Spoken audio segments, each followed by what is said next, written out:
presented by T-Mobile. And as Charles Dickens wrote, it was the best of times, it was the worst of times. Buccaneers and Bears.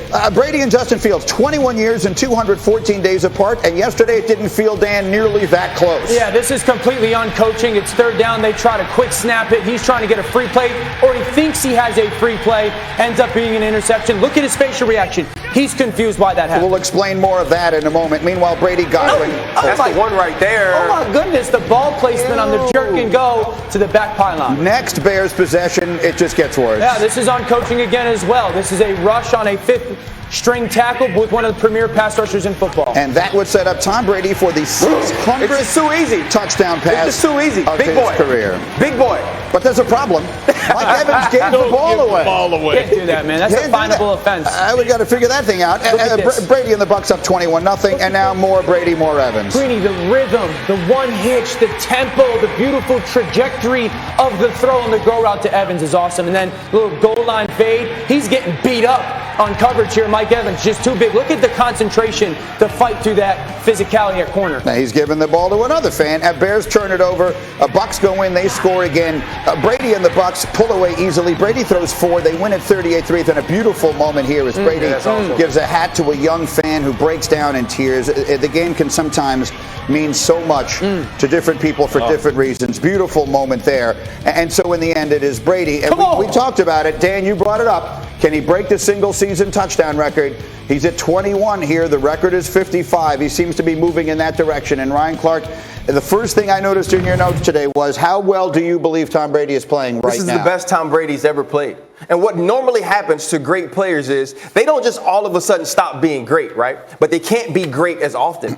Tom Brady is as great as he ever was. And he's as great as he ever was as often as he ever was. He's dropping dimes down the sideline. He's still pushing the football down the field. He's able to locate any pass that he wants to locate, and he's doing it with poise in the pocket and directing traffic. The other thing I love about Tom Brady right now is Rob Gronkowski early on in the year, that was his huge receiver. That was his go-to guy. Good point. And then we've seen Antonio Brown become that guy as well. Well, neither of those guys played yesterday. And so what does he do? He goes to Mike Evans, which we thought initially was the reason he was going. He goes to Chris Godwin. Cameron Brate gets involved. Tom Brady is spreading the football around like he did in New England, but he's doing it to Pro Bowl players, and it's absolutely working for him and the Tampa Bay Buccaneers. Well, Rex, no one has seen more great Tom Brady up close and personal than you. Yes, and when Ryan talks about how he's playing as good now as he ever has, maybe better and all that, it doesn't seem like that to me because I'm not on that field going,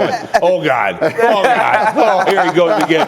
And look, the thing is, congratulations, Tom Brady, a 600 touchdown pass. Yeah. It only feels like he had at least 100 against me, and he probably played him a lot. But this dude, I mean, he has been absolutely ridiculous. It's a good thing those other guys never played. Yeah. I completely agree with RC, but my thing would be I think he's better in two areas. Number one, I think his ball placement right now is just out of this. It's the best he's ever had it. If you watch the throws, the Godwin touchdown, the ball can only be placed on the back shoulder on a line at a certain time. It's there. The slant to Mike Evans has to be thrown right at the face mask. It's there for a touchdown. The go route has to be dropped over the top of that's not bad coverage. RC, you know that. No. The hand is right here. The ball has to be thrown there. The Godwin ball has to be thrown there because that trailing defender. The in route to Mike Evans has got to be perfect ball placement. The third and goal is ridiculous. When he steps up in the pocket, and that's the second point for me. The move. The way he's throwing the ball under pressure. What has been the narrative about Tom for 20 years? Get pressure on him. Get him off his spot, get pressure.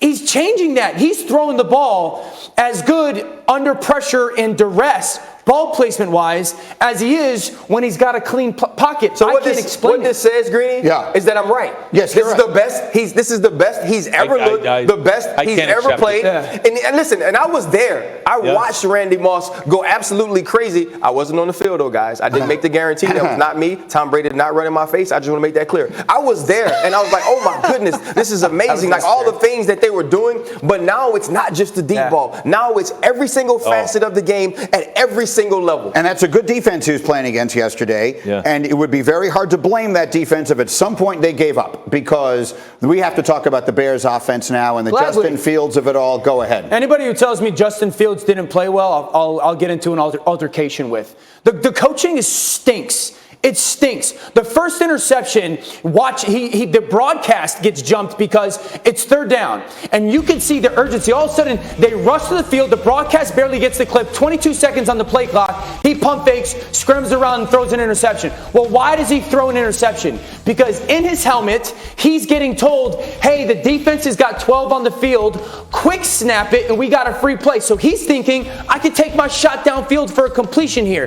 This is the second week in a row that this has happened to this young man. It happened against Green Bay last week, and this was confirmed. Justin talked about it after the game. One of the local writers, Adam Hoagie, or Hogg, excuse me, I don't know how to pronounce the last name, he tweeted out that after the game, Justin said, well, I was told, look at this. On the first interception, Justin Fields quick snapped the ball because they told him in his headset the Bucs had 12 on the field. He thought it was a free play.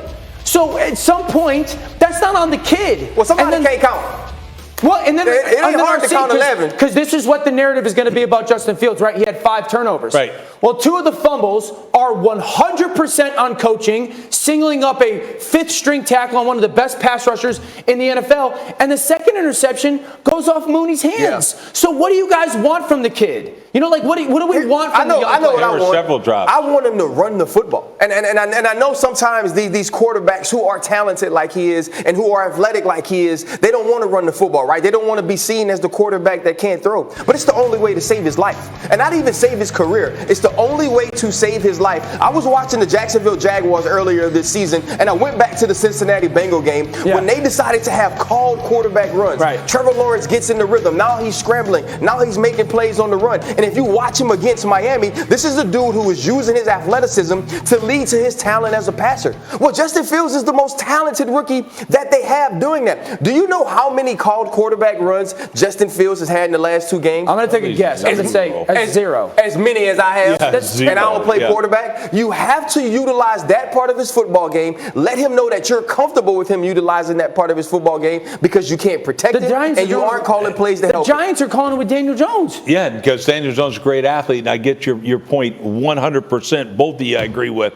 But they should be doing it. But the thing that is funny to me, like the 12 guys on there, when they say that on the headset, it only looked like Tampa had 12 guys on the field because you can't block anybody. By the way, number 50 is one player. He ain't 2 guys, all right? He was killing you. And to me, it's right. Like, can the guy get better? Of course he can get better. He's a damn rookie. Right, yeah. Of course he can get better. But you're right. It's ridiculous. Here we are back again. They're blocking with a 5th-string tackle headset against one-on-one all the time. How is he not chipped 100% of the time? And I'm telling you, in the second hour, we're going to have the tape of it. And I will dispute anybody that tells me, well, Justin Fields is a bust. I will sit down, we're going to show you this tape, and I will tell you this is 100% again on poor coaching in Chicago. Yeah, he's just a rookie quarterback who right now doesn't